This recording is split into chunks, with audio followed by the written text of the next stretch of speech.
Allez, c'est parti. Deuxième partie de la séance. Hop. Ok. Et en plus, j'ai peur de tomber sur ces extraits. C'est insupportable pour les personnes qui vont écouter parce que je suis debout et je bouge beaucoup.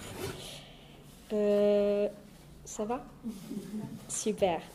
Bien, alors, je vais vous faire une présentation des films dits capture d'écran, mais on va voir qu'il y a plein de manières de les définir. Et comme c'est un tout nouveau type de cinéma, à chacun théorise un petit peu sa manière, mais on va essayer d'avoir une vision assez globale de ce que c'est, même si c'est donc une sorte de panorama, mais qui n'est pas du tout exhaustif. Quand je vous dis film de capture d'écran, peut-être desktop movies, peut-être screen life movies, est-ce que vous avez des idées de ce que cela pourrait être? Je parle peut-être en particulier aux personnes qui regardent des films d'horreur, oui. Bah, du coup, oui, c'est pas les films qui sont vraiment que sur un écran que une vidéo sur un truc comme ça. Attends, je suis désolée, j'étais interrompue par une super musique de téléphone. Je t'écoute, pardon. Ouais, je disais, du coup, c'est des films qui se passent vraiment que sur un écran d'ordinateur. Ouais. Je crois que c'est Unfriended, des films d'horreur sur Skype, un truc comme ça. Tu as dit quoi, pardon? Unfriended, je crois. Je suis pas sûre du Ouais. titre. Ouais. En fait, moi, je regarde pas trop des films d'horreur, mais je sais que c'est une manière de faire des films d'horreur qui a assez été repris ces dernières années. En fait, ce sont des films qui se concentrent uniquement sur le bureau d'ordinateur. Donc, en fait, le film, ça va être juste comme une capture d'écran en fait de son ordinateur. Et donc, on va avoir l'histoire à travers le bureau d'ordinateur du personnage principal. Donc, j'ai mis des exemples, mais c'est pas du tout représentatif de ce que c'est. Là, c'est des exemples que vous pourriez peut-être ou pas connaître, surtout si vous regardez les films d'horreur. C'est à Unfried Dark Web et Searching, Portée disparue. Pas un film d'horreur, mais qui est du coup un film d'enquête. Donc, je base toutes mes recherches. Non, mais la grosse partie de ma présentation sur ce livre qui est... Attendez. Yes. Je fais une double présentation. Qui est Les captures d'écran quand le cinéma affronte les flux numériques, qui est un livre qui est sorti en 2022, donc c'est extrêmement récent. Et donc ça traite une pratique qui est très récente, avec des théorisations qui sont très récentes. Donc on est dans les cultural studies, je trouve. Donc, le postulat en fait des auteurs-autrices de ce livre, c'est d'avoir vu une effervescence en fait de ces films dits capture d'écran et qui sont pensés en fait pour être des réponses à cette espèce de nouvel ordre du visible, celui de l'ère numérique, des réseaux sociaux, des relations sociales en ligne. Je cite Dominique Guernon, qui est un réalisateur, qui écrit « Beaucoup d'activités humaines ont migré vers le web, on s'y drague, on y travaille, on y fait de l'art, on y fait même des tables rondes, des portes ouvertes virtuelles, des cocktails virtuels. Tout cela, un jour, il va falloir être capable de le regarder sur un écran de cinéma et de faire une pause dans ces flux numériques, parce qu'il faut regarder les images sans les interrompre, il faut réserver un espace pour pouvoir se l'offrir entre nous, faire du sens dans tout ce monde qui est en train de migrer en ligne. » Donc, ici, on va se concentrer sur des films qui sont construits, donc on va parler vraiment de forme, pas du tout forcément de fond. On va voir qu'il y a des documentaires, mais aussi des fictions.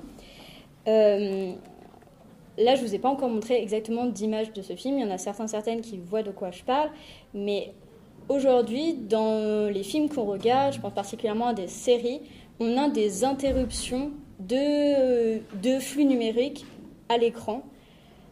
Par exemple, au lieu de voir l'écran d'un personnage filmé, on va avoir une interruption comme un message en bas de l'écran d'ordinateur. Est-ce que vous voyez, en bas de l'écran du cinéma, est-ce que vous voyez un petit peu de quoi je parle? Je suis sûre que vous avez des exemples. Je n'ai pas donné d'exemple là.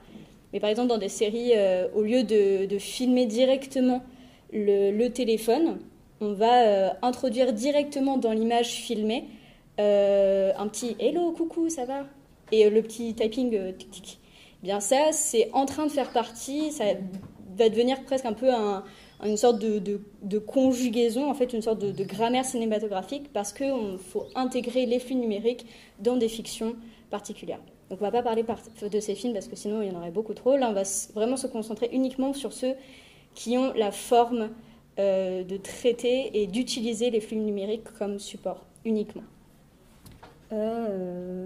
Est-ce que ça va jusqu'ici? J'adore ces petits hochements de tête.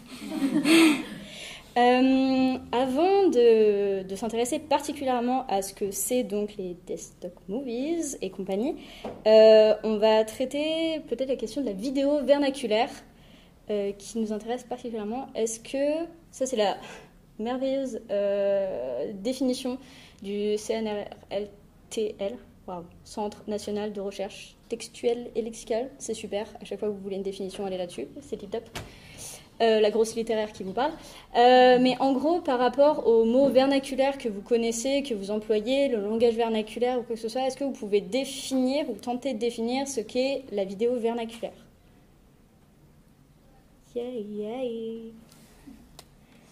En sachant ce que c'est une vidéo, en sachant plus ou moins ce qu'est le vernaculaire. Je sais pas ce que c'est vernaculaire. Ok, vernaculaire, propre à un pays et à ses habitants. Par exemple, des coutumes vernaculaires, donc c'est des coutumes propres à un pays. Moi, je connais plus le terme de langue vernaculaire. Les langues vernaculaires, en fait, ce sont les langues qui sont parlées par le peuple. En fait, souvent, du coup, on dit que les langues vernaculaires, ce sont les langues qui sont en dessous de la grande langue. Avec des mix, des fois la langue vernaculaire devient langue supérieure et des fois inversement la langue dite supérieure écrase l'autre langue. Voilà, à peu près. C'est très résumé grossièrement. Est-ce que à partir de ce que je viens de dire, peut-être vous avez une idée de ce qu'est ou pourrait être la vidéo vernaculaire? Ok, et bien, je vais vous l'expliquer, c'est tout mon exposé, il est pour ça. Alors, il y a Gala Hernandez Lopez qui a fait tout un article qui est tip-top, qui s'appelle les vidéos vernaculaires comme nouveau genre cinématographique, et qui fait vraiment toute une définition extrêmement complète, mais moi je vais réduire cette définition extrêmement complète parce que c'est pas tout à fait notre sujet. Donc le terme de vidéo vernaculaire, la première fois qu'on l'a retrouvé, c'est dans un article publié en 1995 qui est plutôt de l'ordre du journalisme. Et aujourd'hui, quand on parle de vidéo vernaculaire, on parle de vidéos qui sont créées par des non-professionnels. Donc c'est-à-dire vous et moi, quand on filme quelque chose, genre le pigeon là, et ben ça c'est une vidéo vernaculaire. Ce sont des vidéos qui sont faites, à part si vous êtes de grands cinéastes, mais globalement ce sont des vidéos que vous et moi on peut faire. Et un certain Tom Sherman, voilà, alors attendez, mes PowerPoint dans tous les sens. Un certain Tom Sherman qui a théorisé aussi les vidéos vernaculaires écrit que technology of video is now as common as a pencil for the middle class. C'est-à-dire que la capture vidéo, aujourd'hui, les classes populaires sont aussi à même de l'utiliser que ce qu'était l'écriture il y a quelques années. C'est-à-dire que moi, même ma propre maman, sait faire des vidéos avec Instagram. Ce qui n'était pas ce qui n'était pas le cas il y a 20 ans. 20 ans, quand on voulait faire un montage vidéo, il fallait se casser la tête, il fallait parler à des connaisseurs de comment je fais le montage, attends, avec quoi je filme. Aujourd'hui, on a un téléphone. Dans l'application même du téléphone, on peut faire une vidéo et la monter.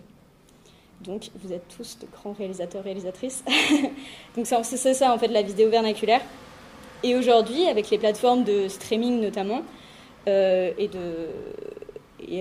donc plateforme, je dis plateforme de streaming, mais exactement, c'est quoi? C'est d'hébergement, en fait, de vidéos. On en trouve énormément. Par exemple, sur YouTube, où il y a énormément, en fait, de vidéos de monsieur, madame, tout le monde qui postent, en fait, ces vidéos-là sur Internet.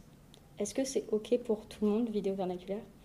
OK. Et bien là, les films qu'on va présenter, les quelques-uns qu'on va voir, eh bien, ça va être de la récupération de ces vidéos vernaculaires. Donc ça va être de la capture d'écran, mais ça va être aussi de la récupération de vidéos sur Internet. Donc des vidéos YouTube, comme ici dans Need Days. Please. Voilà. Est-ce que ça va, tout le monde? Ok. Peut-être que certaines sont familiers avec le terme de found footage. Oui. C'est la pratique pas forcément artistique, mais de récupérer des vidéos prises par des appareils comme par exemple des appareils de surveillance ou quelque chose comme ça, et Absolument. de les remonter pour créer une nouvelle. Absolument. C'est du cinéma de seconde main. C'est-à-dire qu'on ne va pas produire nos vidéos. Je ne vais pas vous filmer directement. Je vais récupérer la vidéo de quelqu'un qui vous a filmé. Ça va ? Le found footage, ça peut être utilisé en fait pour des mash-ups de films. Ça, c'est du found footage parce que eh bien, ces films-là, ils sont déjà existants. Et moi, je récupère les images déjà existantes pour faire un nouveau film. Aujourd'hui, on l'applique en net found footage parce que ce sont des images qui sont exclusivement récupérées sur Internet. Enfin, essentiellement. Est-ce que ça va pour l'instant aussi ? Super. Yay. Maintenant, on va arriver à notre premier terme qui a été donc théorisé par Kevin B. Lee, qui est le destock cinéma. Et là, je vais faire donc la vraie définition de ce que lui il théorise et qui est donc un film de capture d'écran. Le destock cinéma, destock movies, également appelé cinéma de bureau ou film de capture d'écran, est une forme émergente de création de films et de médias qui présente le monde tel qu'il est vécu à travers les écrans d'ordinateur et les interfaces en réseau. En termes cinématographiques, il traite l'écran d'ordinateur à la fois comme un objectif de caméra et comme une toile, réalisant ainsi son potentiel en tant que médium artistique. C'est une définition très complète. Elle est superbe, mais on peut se donner des exemples. Et donc, on va se donner des exemples. Là, c'est le moment de savoir si ça marche ou pas. Là, vous avez une définition très complète, mais en vrai, Asie, Lilou, donne-nous des exemples, on se yèche. Là, c'est le moment de savoir si le son marche. Là. Je vais passer juste un tout petit extrait et on va avoir plusieurs films dans la continuité, pardon.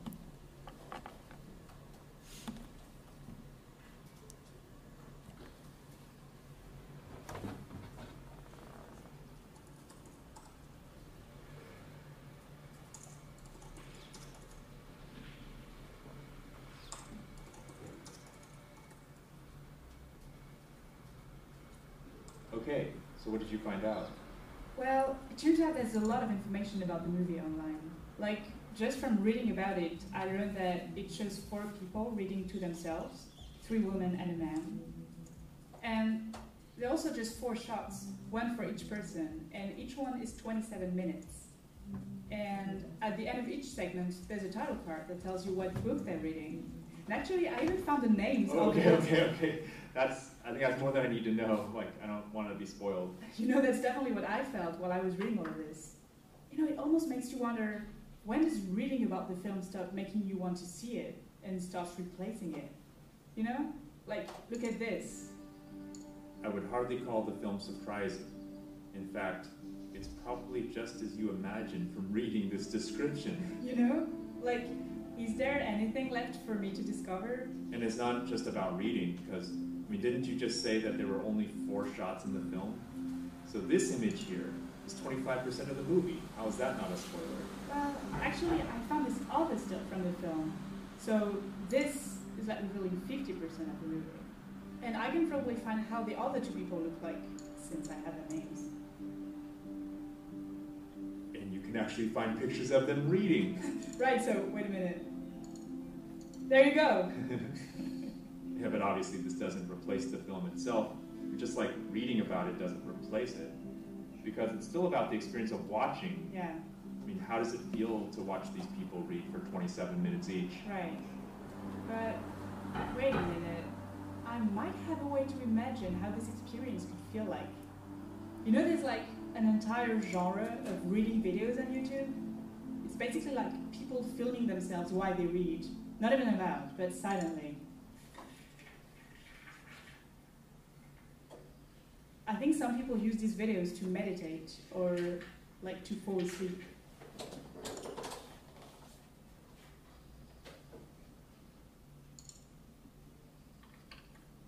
I mean, most of these videos are around half an hour long, so I'm wondering, what would it be like to put together 2 hours of these videos, and how would watching this compare to Benning's film? But at this point, you're basically making your own version of readers. Right. Well, yeah. I guess it doesn't have much to do with planning at that point. I mean, this is meant as a way to approach this film, but it might be taking me away from it. Well, that's something I can relate to, because while you were doing this Ok, c'est juste un tout petit extrait donc de Reading, Beating. Je suis désolée pour les non-anglophones. Après, normalement, il y a des sous-titres. Et donc, je suis super sympa. Donc ça, c'est vraiment juste... c'est un exemple de ce qui peut être traité comme un desktop cinéma. Donc, vous voyez, on voit... en fait, c'est vraiment une capture d'écran des réalisateurs, réalisatrices. Et en plus, ils utilisent donc des vidéos vernaculaires. Donc, c'est aussi du net found footage. Est-ce que tout va bien? Est-ce que vous avez des questions? Ou on continue? Super. Donc, comme je l'ai expliqué plus tôt, c'est beaucoup théorisé pour ce que c'est, parce que c'est quand même un cinéma de niche. Mais à chaque fois, les pratiquantes de ce type de vidéo trouvent de nouvelles définitions. On a également donc la définition de saved footage de Dominique Garnon, qui lui est un cinéaste et il préfère ce terme de saved footage à la place de net found footage parce qu'il sauve des vidéos qui risquent d'être supprimées.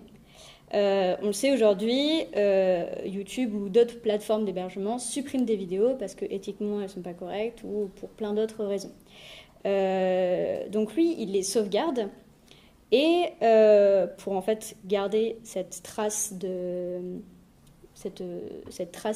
d'image vernaculaire, pour donc en fait la raison qu'elles peuvent être supprimées par la plateforme et aussi parce qu'il y a un tel flux de vidéos mises sur YouTube, donc je crois j'ai trouvé un nombre de 500 heures de vidéos par minute mises sur YouTube, qu'en fait des vidéos qui n'ont même pas une ou deux vues, c'est quasiment impossible de retrouver la vidéo qu'on a vue dès le départ. Donc lui, il les sauvegarde et il en fait ensuite ses films. Dans ces films, lui, on ne voit pas d'interface vraiment de bureau, c'est juste du bout à bout de film. Et je peux donner... Quelle heure est-il? Il n'est pas trop tard? Très bien. Je peux donner un exemple. Oh, il est hyper méchant, ce monsieur. I'd like to start this particular podcast by from someone who suggested that New World Order is a mere fiction, doesn't exist. I'm wasting my time, and my head is swimming with silly ideas that I should forget about. Hello again. Why is it everybody's so fucking ignorant? Why is it everybody's so busy looking at everybody else's faults as if they're perfect when they're not? Today is, I don't even know what the fuck day it is. It's, I know it's Friday, right? Drink up, smoke up. This message is to wake a lot of you up, make you realize the situation. That's for all the dramatic purposes. I'm sitting in my safe house, my safe room right now. That's what you see behind me is basically a way of communicating to you, maybe more subliminally than anything else, that it's going to get very ugly very quickly. I hope all of you are prepared for what is about to come, mentally and physically and emotionally. It's going to be the hardest time anyone's ever had to go through. Ça sont tous des extraits de vidéos qui ont été postés sur YouTube et que Dominique Garnon a récupéré avant qu'elles soient supprimées. Donc c'est quasiment impossible en fait de retrouver ces vidéos sur YouTube ou sur Internet. Et ça permet et la prolongation des vidéos et de construire un récit, parce que là on voit que c'est en 2008 et donc je crois qu'il y a une campagne présidentielle, je crois, très mauvaise en culture américaine.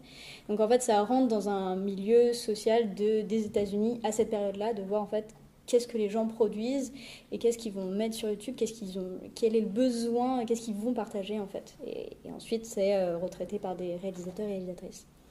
Je vais vous montrer un autre extrait d'un autre film d'un monsieur qui s'appelle Dennis Parro, qui lui récupère des extraits vidéos, pareil, de vidéos qui ont été postées sur YouTube de coming out, qui ont fait par des jeunes ou moins jeunes.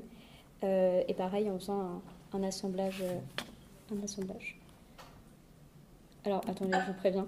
Du coup, petit trigger warning, homophobie. Et c'est la bande-annonce, et elle est très avec une musique et tout. Donc, le film fait un peu pleurer, mais la bande-annonce, c'est extrême. Ça fait vraiment... C'est hyper sentimental. Mais... I've got something to show you. Could you come here for a second?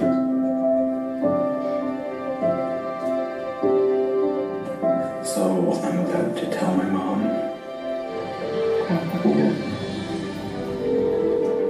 I'm scared. Hello? What are you filming? I am filming. I am gay. I'm gay. Я сказывал на себе для того, чтобы не довели нас знания. Даем столько шума, сколько можем.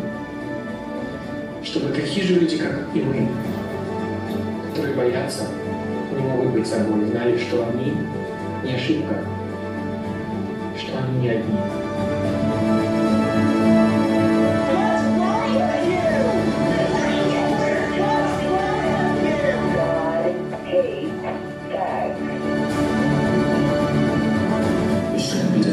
You shouldn't feel ashamed, you shouldn't feel scared or threatened, you shouldn't feel like you shouldn't do it. My name's Luke, and I'm gay. Nothing but stopping from loving you, Mango. Alors, on pleure tous maintenant. Donc ça aussi, c'est un exemple donc, de found footage. Ici, c'est pas déterminé comme du saved footage, mais c'est de la récupération en fait de vidéos qui a été publiée par un peu n'importe qui, et le réalisateur a décidé de les récupérer. Ça pose des questions peut-être que vous allez vous demander, des questions de droit et des questions de légalité. Et là encore, la production artistique est en avance sur la loi. Et donc, c'est un peu chaque réalisateur, réalisatrice a sa réponse. Pour le film précédent, qui était donc R.I.P. Pieces America, Dominique Garnon, il écrit « Quelle était mon intention ?» Il écrit. C'est un entretien avec plusieurs... où il pose des questions, qui est dans le livre. Super le livre, lisez-le. Dominique Garnon, il dit donc « Quelle était mon intention en termes de distribution ? J'ai fait des films expérimentaux toute ma vie et je n'ai jamais gagné d'argent. Pourquoi, tout d'un coup, essayerais-je de protéger du matériel qui ne m'appartient pas pour en faire une sorte de commercialisation ? Je préfère donner mes films et leur assurer le plus de diffusion possible. L'intention des internautes, qui était d'être entendus, d'être vus, et en accord avec mon projet de leur donner une audience que YouTube avait échoué à leur offrir. C'est la solution qui avantage tout le monde et ça a marché. La preuve, on en parle encore aujourd'hui. Donc là, il récupère donc... ça pose aussi la question en fait qu'il y a beaucoup de ces films, je peux vous les montrer comme ça, bon là c'est des bandes annonces, mais il y a beaucoup de ces films qu'on peut voir librement sur YouTube parce qu'elles ne sont pas forcément dans le marché en fait vraiment des vidéos. En fait souvent les réalisateurs, il y en a certains qui ne mettent même pas leur nom ou alors très discrètement pour dire c'est moi qui ai fait ça, mais en fait ça montre que les vidéos sont que ces films extraits de vidéos vernaculaires ont cette volonté très démocratique en fait de dire c'est pas mes images mais je vous les montre, elles ont été postées sur internet et je les réutilise sans forcément en déformer le sens. Et c'est également ce que dit Denis Sparrow, donc le réalisateur de Coming Out, qui lui il a demandé les autorisations pour son film. Et par exemple, il n'a pas eu l'autorisation pour une séquence qui est assez violente de la part d'un des membres de la famille. Il a juste choisi de flouter la personne, car l'important, ce n'était pas l'identité de la personne, mais la violence qui existe en fait dans certaines familles. Et pour lui, c'était suffisant. Et dans ce cadre de ce film-là, il ne détourne pas du tout les vidéos, il les prolonge juste dans leur portée. C'est donc ce que je disais, une idée démocratique de la vidéo, comme on peut le voir en fait avec les vidéos vernaculaires. En fait, il met bout à bout en fait cette volonté de filmer son coming out et ensuite de le poster sur YouTube, qui est un acte personnel. En fait, c'est de promouvoir un peu ce type de fait. Est-ce que ça va pour l'instant ? Est-ce qu'il y a des questions ? Est-ce que vous avez envie de me manger? Super. Parce que j'ai fait mon exposé hier soir à mon colocataire, j'ai cru qu'il allait me trucider. Mais a priori, vous n'êtes pas comme lui, donc c'est cool.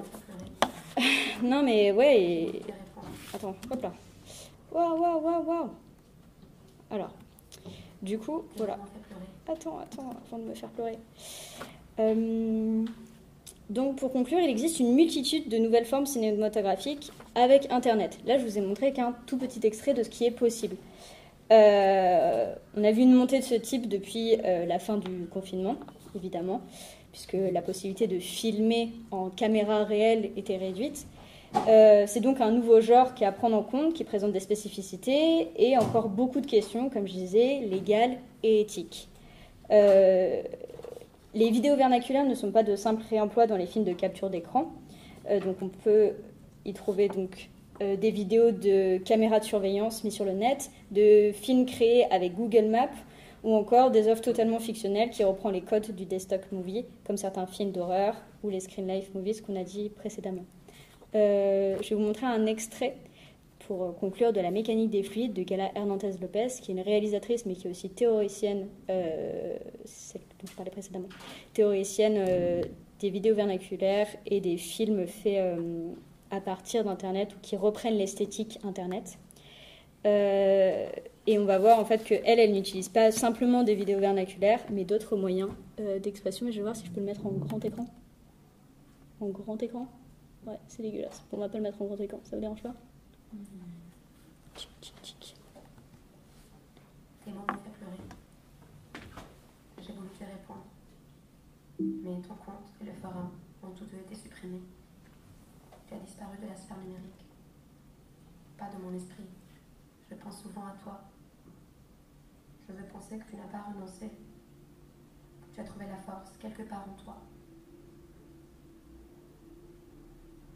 Où es-tu, mathématique? Je voudrais trouver toutes ces parties de toi que tu as laissées sur Internet, qui sont peut-être encore stockées sur un serveur sous forme de données.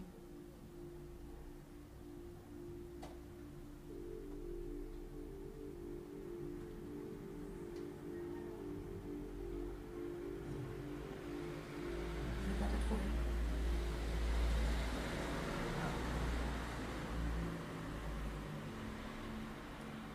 So, what is incel? This is a word for man to identify as involuntary celibate. That is a risk of violence to this community. But what they all have at the center is extreme misogyny. Divisions to want sex from women, but are unable to have it. Male hatred against women is rising up through the hidden crevices of online forums and entering real life.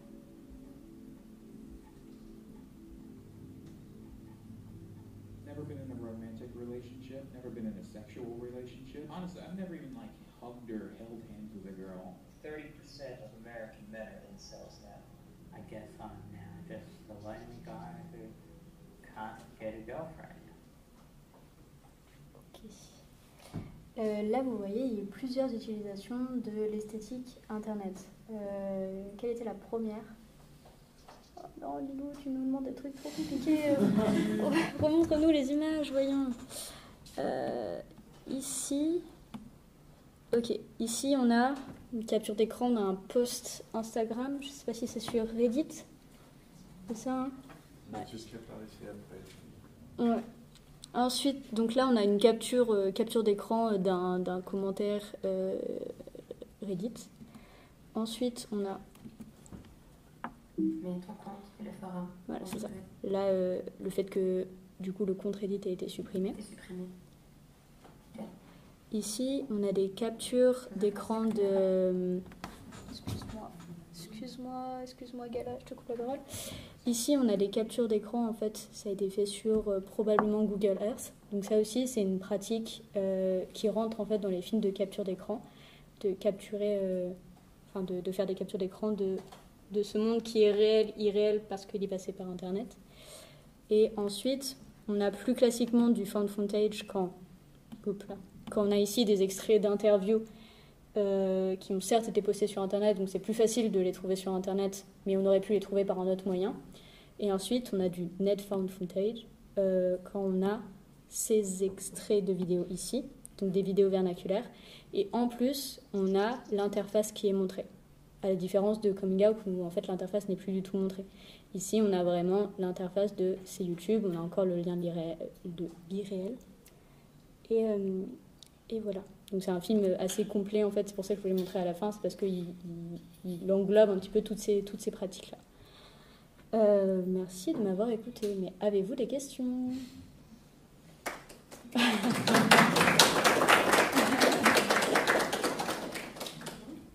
Il y a une bibliographie, mais je ne l'ai pas écrite. Non, pour ma bibliographie, ce livre donc m'a majoritairement aidé. Il y a certains articles que j'ai pas lus, particulièrement ceux qui traitent de la vidéo de caméra de surveillance, ça m'intéressait un petit peu moins. Il y a aussi donc les articles de Gala Hernandez et les articles de, je crois que c'est un recueil d'extraits du coup de Video Vortex Readers Responses to YouTube. Donc là en fait c'est plein d'articles à propos de YouTube, et même on emploie le terme de YouTube Studies, et donc particulièrement en fait moi j'ai lu l'article de Tom Sherman sur les vidéos vernaculaires. Voilà, je pourrais vous l'envoyer si vous voulez lire. Est-ce que vous avez des questions? Oui. Du coup, pour les films qui se passent que sur un écran par exemple, d'un point de vue cinématographique, est-ce que ça serait vraiment utile de les passer au cinéma ou plutôt sur un site de streaming directement sur YouTube? Et ben, c'est toute la question de comment présenter ces films en fait. Parce que moi là je vous les présente un peu à la Walligan, parce que là je vous ai montré. Enfin, on se rend compte que je suis encore sur une interface électronique, mais c'est c'est en fait intéressant c'est ce que disait la première citation, en fait, c'est le cinéma a ce caractère de on se pose devant des images, on ne peut pas les mettre sur pause, c'est une expérience collective, je ne refais pas tout le blabla qu'il y a autour du le cinéma c'est mieux, mais en gros, c'est intéressant de ce point de vue-là. Et en fait, les desktop movies, c'est juste une autre manière de raconter des histoires. C'est ce que raconte le réalisateur, c'est pas un réalisateur, c'est un producteur de films, Timur Bekmambetov, qui lui trouve un autre terme, c'est les screen life movies. En fait, c'est des films de fiction qui reprennent ces éléments-là. Donc les films que je t'ai montrés au tout début. Et donc là, en fait, c'est juste une autre manière en fait de faire du cinéma, mais c'est la même volonté d'écrire des histoires en fait, de raconter des histoires. C'est juste une autre manière de le présenter. C'est la forme qui change en fait. Mais tu as toujours envie de voir un thread genre en plein... En film, c'est toujours différent que quand tu es tout seul chez toi. Quoi. Voilà, pour ces questions-là. Il y a d'autres questions? Oui. Mais c'est déjà passé au cinéma, ce genre de film? Alors oui, il y a beaucoup... En fait, aujourd'hui, on a un peu ces questions donc les films qui sont purement fictionnels, donc ceux qui en fait sont des films d'horreur, mais qui reprennent cette phase-là, ça a été montré beaucoup au cinéma. Après, il y a beaucoup de films que j'ai montrés qui sont encore un petit peu niche dans tout le spectre. Mais ce sont des films en fait, qui passent dans des festivals. Il y en a certains qui sont en fait donc en accès libre sur YouTube ou quoi. Mais il y en a qui passent dans des films, dans des festivals. Et je voulais dire un autre truc. Ouais. Attends, repose la question. Ta question c'était si ça passe au cinéma. Oui, ça passe au cinéma et ça passe dans des festivals. Ah oui, et dans des centres d'art aussi. En fait, le postulat de capture d'écran, en fait, il y a plein de films qui sont traités en fait comme films expérimental, films documentaires, films, on ne sait pas trop quelle catégorie on va les mettre et tout. Et c'est pour ça que je dis que c'est encore quelque chose qui est en train de se définir. Parce que c'est, de tous les films là qu'on a vus, j'en ai regroupé quelques-uns, quelques catégories. En fait, il y a une multitude qui existe. On va des films qui sont faits uniquement sur Google Earth à des films qui se passent entièrement dans un jeu vidéo. Ou des films qui, comme on a vu, reprennent que des vidéos YouTube. Ça, dans le livre Capture d'écran, il parle de tous ces films-là. Mais on voit bien qu'il y a énormément de différences entre tous ces films. Et du coup, ça demande un autre vocabulaire de présentation des films, en fait. Tu C'est combien de temps ça dure à peu près un film? Enfin, je suppose que dans ma tête, j'imagine ça moins long qu'un film classique. Bah, alors, pour les films de fiction, souvent c'est des temps de film assez logiques, donc je dirais 1h30 et quelques. Mais comme là, ce sont des films expérimentaux, il n'y a pas énormément en fait, de budget derrière. Et donc en fait, c'est assez court. Et aussi, bah, par exemple, pour la mécanique des flûtes, tu vois, là, ça fait 38 minutes. Mais c'est 38 minutes où c'est assez intense, quoi. Parce que tu passes de capture d'écran en capture d'écran, de vidéo en vidéo. Des fois, tu as des incrustations d'images numériques. Des fois, tu as un shot de gun. Tu retournes à une vidéo vernaculaire. C'est assez intense. Mais je pense pas que à part pour une question peut-être de budget, je pense pas que le temps soit particulier. Et après, il y a d'autres films aussi où c'est juste des compilations. Où, les plus longues que j'ai vues qui étaient juste du safe footage, donc, ou du found footage, ça allait pas plus loin de 1h, 1h30. Est-ce que tu trouves le format agréable ou pas? Moi, je trouve ça un peu rigolo. Enfin, moi, en fait, la première fois que je me suis posé cette question, c'était avec La mécanique des flûtes, où je l'ai vu en fait dans un festival de court-métrage. Et donc, j'ai vu plein de films, c'était des films de fiction, documentaires, un petit peu dans tous les sens. À un moment, j'ai vu ça, j'ai fait waouh, là, il y a un truc, là, il y a un vrai truc de traiter une question, la question des incels. Pas de la traiter avec des entretiens classiques, mais de la traiter en fait avec le format sur lequel la culture incel s'est développée, c'est-à-dire sur Internet. Et en fait, de reprendre cette esthétique pour traiter la question qui vient en fait de ce milieu-là, j'ai trouvé ça fabuleux. Voilà. Enfin, j'ai un peu une fanfiche de Gala Hernandez Lopez, mais ça, c'est autre chose. mais voilà. Est-ce qu'il y a d'autres questions ou remarques ou je sais pas. et voilà. Et en fait, c'est des films qui sont quand même assez récents. Là, on a 2022, mais les plus anciens de ce que je vous montrais là, c'est 2008. Donc, on est vraiment sur des films assez récents, quoi. Le film qui fait le plus parler de lui, c'est un film de Kevin Bailey. Donc, c'est un desktop. Il dit documentary parce que c'est un documentaire qui s'appelle Transformers The Premake. Et qui est en fait la recherche d'informations sur le film des Transformers avant sa sortie. Donc en fait, il me fait un mix de plein de vidéos vernaculaires en fait, de tournage de Transformers un petit peu partout dans le monde. Et il montre à quel point en fait, tout est lié à un truc assez économique de montrer que le film se tourne un petit peu de là-bas. Par exemple, il se tourne en Chine, du coup, il y a des accords avec la Chine. Et voilà, tout ça sur un même support qui est le desktop documentary. Donc, il y a plein de films. Et lui, il est sorti en 2014 comme film. Donc, c'est un peu toujours récent. Et voilà, et là, le bouquin, Capture d'écran, il est publié en 2022. Donc, c'est pas... Voilà, c'est récent. Il y a à voir à la fois la mémoire, la masse de données, etc.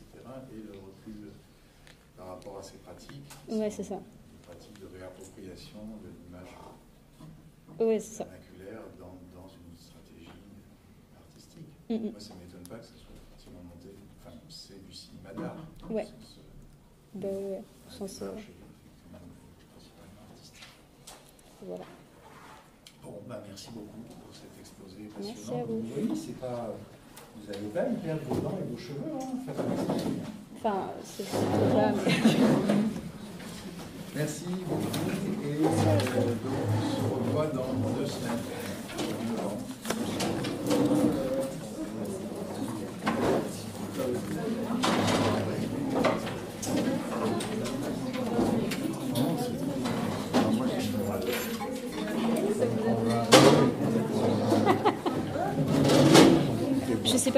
Je sais pas comment éteindre. Ah oui, c'est bon.